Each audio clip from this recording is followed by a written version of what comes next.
Galit na si Senator Estrada. Naghahamon ng lie detector test matapos itong si dating Bulacan 1st District Assistant Engineer Bryce Erickson Hernandez dinawit ang pangalan ni Senator Estrada sa maanumalyang flood control projects.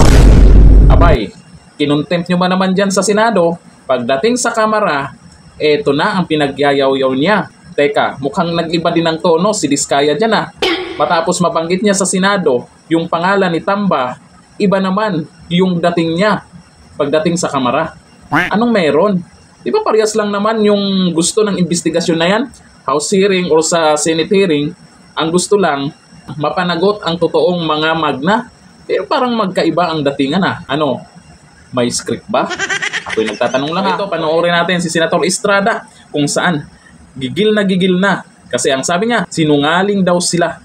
Sino nga ba ang nagsasabi ng totoo sa kanila? Ito yung video. Unang-una, hindi ko palalagpasin na hindi sagutin ng mga malisyoso, tahasang kasinungalingan at walang basehang mga akusasyon sa akin ni Bryce Hernandez. Hindi ako papayag na makaladkad ang aking pangalan sa mga pahayag na katang-isip at gawa-gawang salaysay. I have participated diligently and consistently in the Senate investigation because like everyone, I want the truth to come out and weed out corruption in the government. And I am confident that I have not committed any illegal act. If Mr. Hernandez truly stands by his allegations, I challenge him right now to take a lie detector test with me. Let us settle this once and for all and show the public who is telling the truth. Yun lang. I really do not know what his evil intentions are. Siguro he wants to get even with me because I was the one who cited him in contempt at pinakulong sa Senado. Sir, it's not true na nagpa-allocate kayo na about 335 million? Yung sa 335 million, lahat siya nasa GAA. Everybody can choose any item from the GAA at ibintang kahit kanino senador.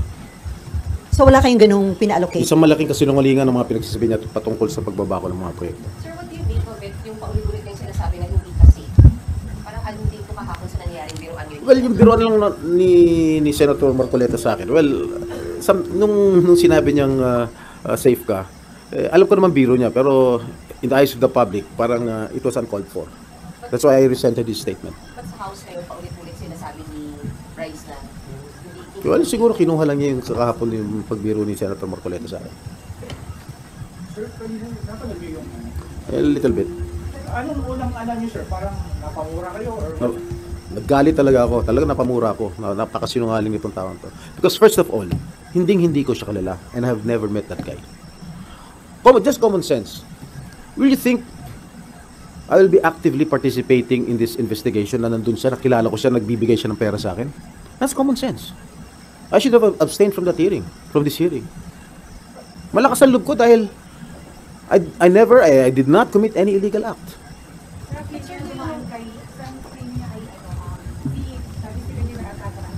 Si District Engineer Alcantara, he even denied it. Dininay niya yung kay Senator Joel, deny din niya sa akin. Oh. Sino? No. Hindi ko siya kilala. Sa Manila? Siguro I met him once, twice, but never an acquaintance.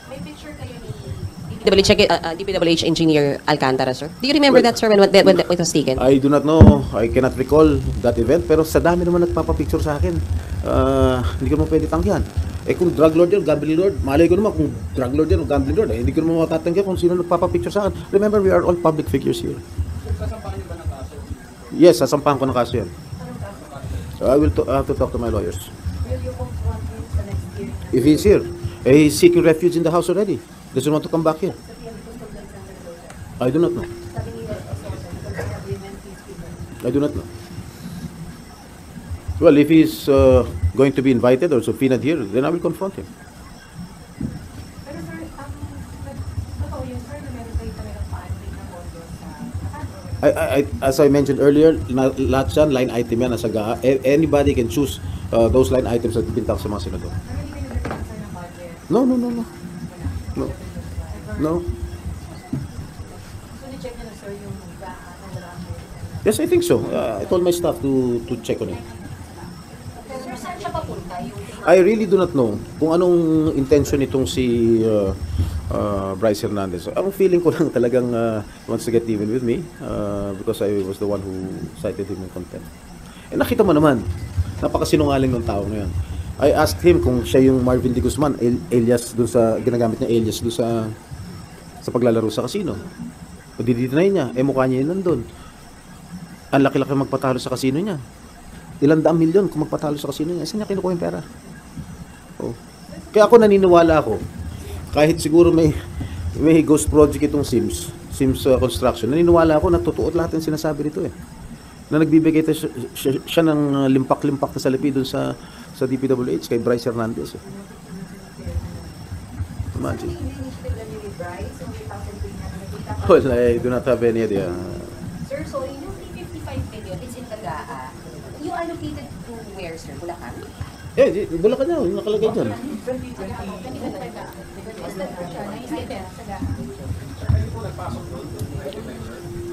Ano? Anybody pwede naman mag-choose kung pwedeng ibintang sa mga congressman, mga senador. Lahat yan nandyan, eh. Nasa GAA lahat yan. I don't know. No, it's not me.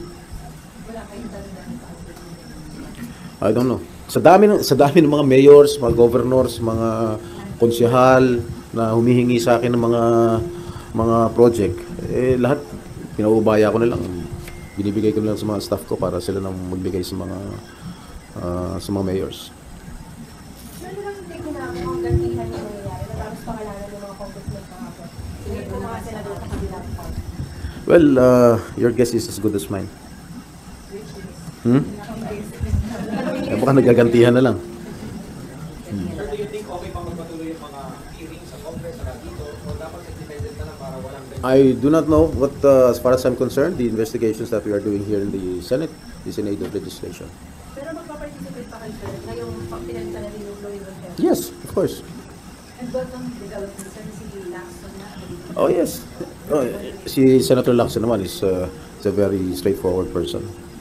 He's incorruptible. So you be part of the minority na po? In minority leader na po ba kayo? Yes, si Senator Alan.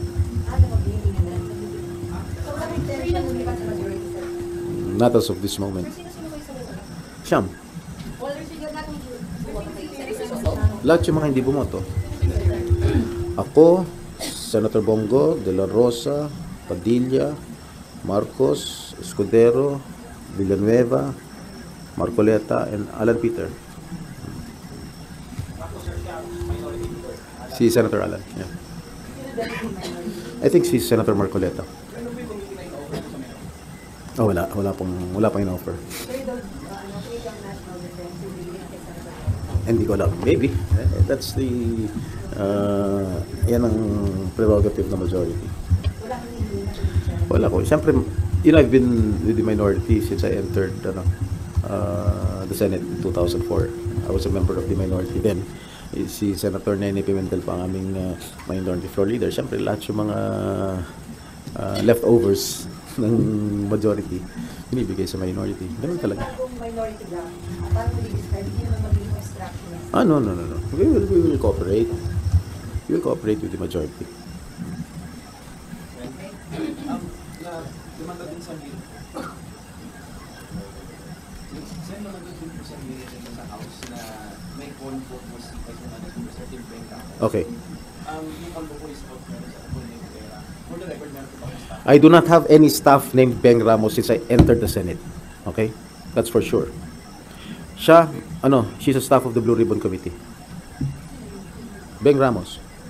Staff siya sa Blue Ribbon Committee. She was never my staff in my office. And I never authorized her at kahit sino man. Ginamit lang siguro. I don't know what her intention was. You can check my records in the Senate. Since 2004, when I first entered the Senate, up to the present, wala akong Beng Ramos na empleyado. She's not close to me. Wait. Oh, I must admit, naging girlfriend siya ng isang staff ko. Tapos. Blue Ribbon? Yes. Oo. Gusto ko nga, i-recommend ako ng tanggalin siya dito eh.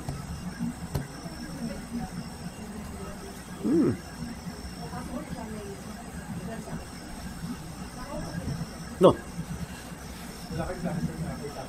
Ba't ko siya kakausapin? Siguro I will write a letter to SP Soto. She claims that she's my staff? Did she claim that she was my staff? Si Bryce. Okay, kita mo sinungaling yung hayop na yan. Saan ang proof niya na staff ko yung Beng Ramos?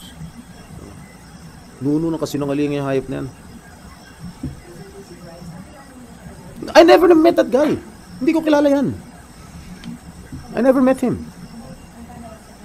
Si Henry Alcantara, according to him, he was the deputy engineer sa Manila, under division chief, under division head, during the time of my dad when he was mayor of Manila. At si Engineer Robert Bernardo, he was the city engineer of the city of Manila at that time. Well, no, he's not my acquaintance. Yung sinasabi ni Bryce na nagpupunta siya sa mga birthday parties ko, may pinakita siyang litrato kasama si Secretary Laguesma. Lahat nung inibita ko ng birthday ko, mga 60th birthday ko, inibita ko lahat yung mga cabinet members. Not only si Secretary Laguesma. Siguro sumabit siya sa isang kaibigan, alam mo naman, ganun Pilipino, sabit-sabit. So, picture.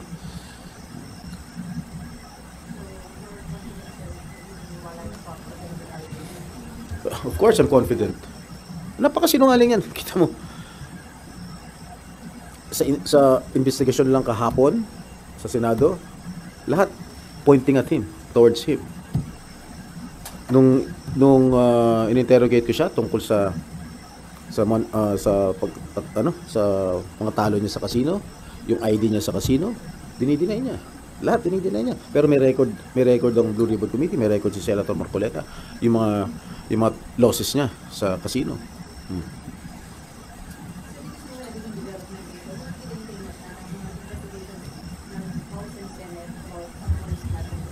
Alin? Well, sana may makulong talaga. Ako, I really want to ferret out the truth. That's why I am diligently attending the Senate hearings and the Blue Ribbon Committee. Gusto ko talaga malaman ang buong katotohanan at sino talagang main culprit. Sino talagang ang demonyo nagpasimuno nito. Maybe tomorrow kasi magpi-privilege speech si Senator Ping and si San Joel. Maybe kasi dalawa-dalawa na. Maybe tomorrow. Hindi pa kami nagkakausap.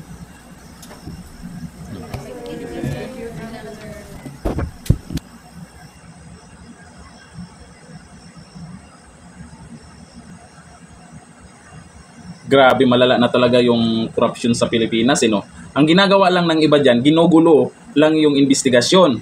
Pwedeng totoo yung sinasabi ng ibang pinatawag dyan at pwedeng merong nagsisinungaling dyan para idama yung ibang pangalan. Siguro baka may galit dun sa tao. Pansin nyo, pati Duterte, dinadamay na nila dyan. Tsaka mahaba-haba pang investigasyon mangyayari dyan. Sana dyan sa Blue Ribbon Committee ay tuloy-tuloy.